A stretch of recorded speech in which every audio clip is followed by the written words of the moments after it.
Hey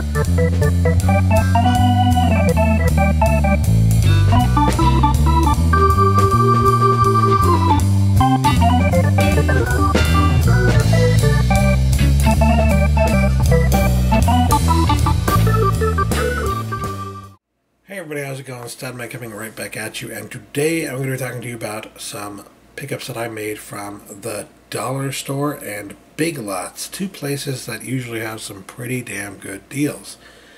And as a matter of fact, as I look at it now, I paid, let's see, $11. $11 for everything you're about to see. I got 5 titles for $11, which means I paid a little bit more than $2 per title. I think it's actually $2.20 on the dot. Yeah, $2.20 per title. Not bad, if you choose to think about it like that. But I don't. I'm just pointing out that I paid very little for all these, and I'm very happy with what I got. I mean, I found some pretty awesome titles, and they were all very cheap. First thing I found that I wanted to pick up was Paper Towns from the dollar store.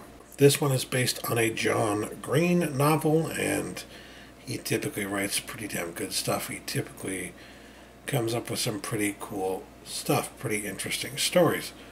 And I definitely like The Fault in Our Stars.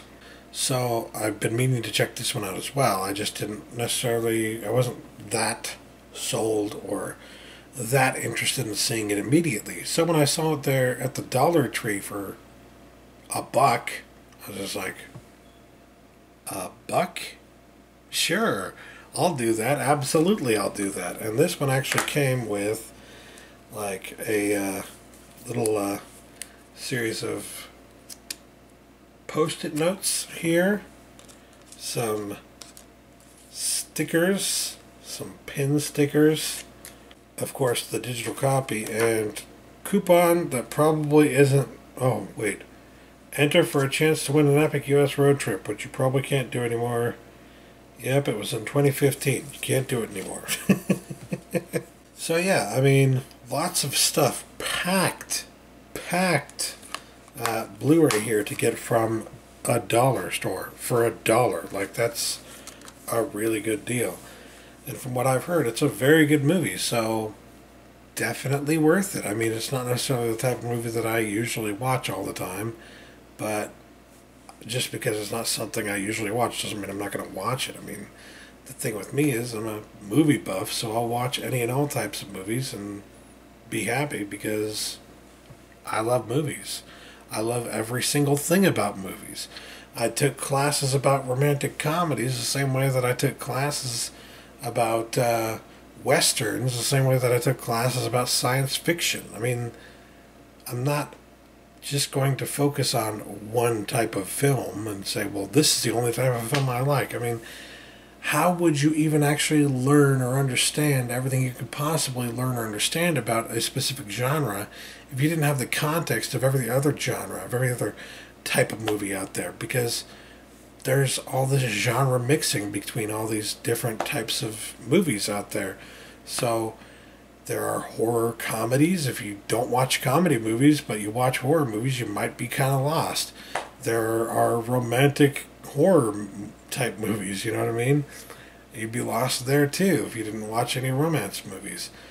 Like, you gotta have the context.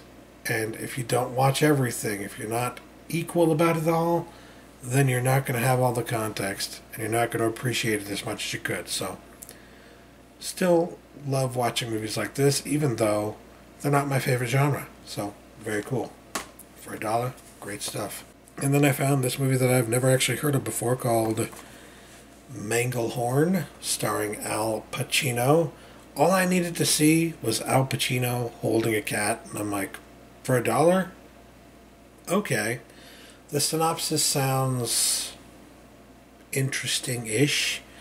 It kind of sounds like it could be boring. Doesn't sound like it's like the best movie ever. But, again, I reiterate, Al Pacino holding a cat. Sold. It says here he feels closer to his beloved cat than the people around him and prefers to find comfort in his work and daily routine. So he spends more time with his cat than with anybody else. And I'm just like, I can relate to that. Sometimes I feel like doing the same thing So, yes, I might relate to the character in this, perhaps a little too much. It also kind of, like, just based on the synopsis, sounded a little bit like As Good as It Gets. And I loved that movie. That movie is so flipping good. Probably won't be as good as it gets, but I'm still expecting it to be somewhat decent. It's apparently an IFC movie. We'll see. We will see. But yeah, any chance to see Al Pacino in a movie nowadays, kind of got to take it, right? Especially if it's not his typical kind of role, because Al Pacino will do a million freaking action movies. He'll do a million movies where he plays a criminal or mobster or something like that.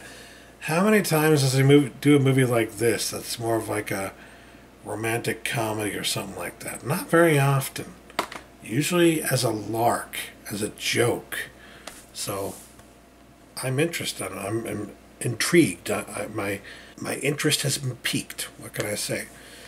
And at first, I thought those were the only two I was going to walk out with, and then I went through the store and got all the other stuff I was going to get at the dollar store.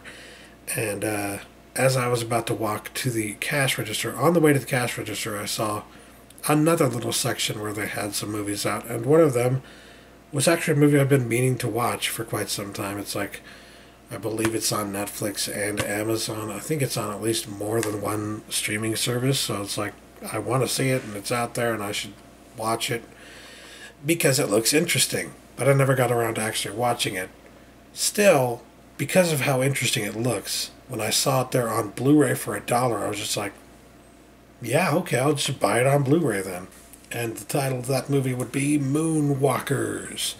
I mean, Rupert Grint alone is kind of an interesting enough name that I probably would have been attracted to seeing this. I would have been interested in seeing this. But Ron Perlman and Rupert Grint together? That sounds even more interesting. Then when you consider the plot of the movie is about apparently it's dealing with the whole conspiracy theory of Stanley Kubrick faking the moon landing. And like he goes to get Stanley Kubrick to fake the moon landing, he runs into Ron Perlman plays a guy who goes to get Stanley Kubrick to fake the moon landing. Never having seen Stanley Kubrick, he runs into Rupert Grint and thinks that that's him. And Grint's character convinces him, I guess, of that. Just based on what I've seen from the trailer, at least, is what I'm gathering. And then he agrees to do it, and it's just like, hilarity ensues. It just sounds like a really funny, stupid little movie that kind of makes fun of the conspiracy theorists. And I was just like, you know what? I love the sound of that. I absolutely adore the sound of that. Especially if you've got Ron Perlman in there. You can do no wrong with Ron Perlman. He is a treasure, okay? And Rupert Grint, maybe not as much of a treasure yet, but he's got plenty of time. He's got plenty of time to find his role, to do as much as he wants to with film, or as little as he wants to with film. I mean, he'll always be Ron Weasley to most of us, but he could still be something else. He could still manage to surprise us with something else in his career at some point. I just don't know what that's going to be yet. Definitely can't wait to see how he does in this one, though, and I'm glad that I got this for $8. When I saw that on the shelf, I was like, oh, I actually wanted to see that movie. $1. Hell yeah. So next I went to Big Lots, and I was just looking to see what they had. Didn't know if I was going to find anything, but I managed to find a couple of things. One of the things I found there is one that I usually see other people finding there, but I never actually find myself, and that is East of Eden, starring James Dean. So, very happy to find this because I've never actually seen it before, but I've heard so many good things. Such a classic film. Definitely wanted to see it, and I would like to see it in the best possible quality, especially if I can find it for a good price. And how's $5 for a good price? Yeah, it was only $5, so I was like, you know what? Yeah, I'll do that. $5 for East of Eden sounds like a steal to me. And I've heard so many good things about this, and so important of a film overall. So, yeah, definitely have to give that a chance. And $5, just a fantastic price on that. Bunch of special features on here. Can't wait to finally check it out, but that's about all I have to say on it. I mean, you can't really expect me to say too much about a movie that I haven't actually seen yet. Or can you? Because I usually say way too much about movies I haven't seen yet. But whatever. I'm just happy to have this now because it's one of those that I saw everybody else getting from Big Lots and never was able to find there myself. So when I walked in and it was there, I was just like, yes, I'm buying that now. And then last but not least, this is actually a DVD. I decided to get this DVD because I don't believe it's on Blu-ray yet, and I haven't seen it yet, and it strikes me as a classic film that I definitely need to see, that I definitely want to see.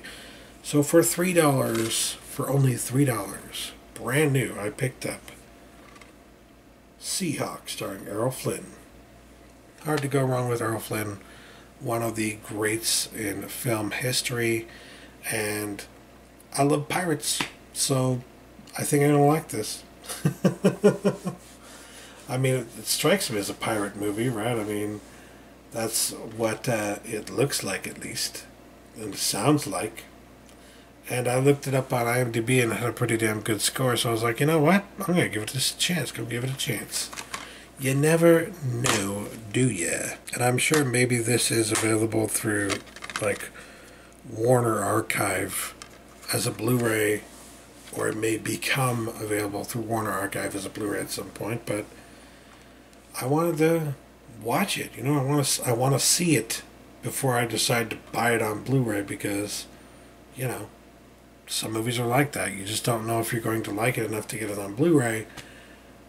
Moonwalker, if it's only $1 and I haven't seen it yet, yeah, I'll buy it for $1. But a Warner Archive release that's going to cost me $15-20 or more, I want to see the movie first before I spend that kind of money on it. So, obviously, there you go. Errol Flynn is, I mean, you can't go wrong with Errol Flynn. He's one of the greats, as I've mentioned already. But I am getting way too tired right now, and my brain isn't functioning anymore. So I'm just gonna stop there. I got Seahawk. Yay! I'm going hoarse because I've talked so much tonight. So yeah, this is just gonna be a short video because my brain is going to mush right now. And I didn't get too terribly much this time around anyways. 5 titles, spent $11 total, but I think I got some pretty cool stuff. Seahawks seems like a really interesting movie from Errol Flynn. East of Eden, got to see one of those early James Dean movies that I've never seen before. Moonwalkers just looks hilarious. Manglehorn, my kind of Al Pacino flick, potentially. Definitely the kind of Al Pacino flick you don't typically get to see. And then Paper Towns looks like a very good romantic comedy. So, yeah, pretty good for the price you pay. I think that's a good deal. Tell me your thoughts in the comments below if you think I spent too much, bought things I shouldn't have, put things in my collection that don't need to be there, whatever. Just tell me your thoughts. It's okay. It's okay. But I need a rest right now because my throat, just from talking so much, hurts. And I'm tired and my brain's gone to mush and I just can't do it anymore. I just can't do video making anymore. I can't. And for those who've been wondering over the past little while, what's up with the glasses? What's up with the glasses? Well, I found them again. These are actually my old glasses. But I had lost them. Didn't know where they went. And then recently I was digging around trying to find something else, and I found them again. So yeah, and they're not even, like, look at that. They need to be cleaned. Ugh. Why am I even wearing such dirty, disgusting clothes? Ew. I don't know. Because I like the way I look with them. Look at this. I think I look pretty good in these glasses. But I still want to get new ones because these ones are filthy. And the lenses are not as good as they once were for me. My eyes have deteriorated even more, so I need to get better lenses. Is what I should say, the way I should put it. Anyways, this video's gone on long enough. Go to bed. Bye.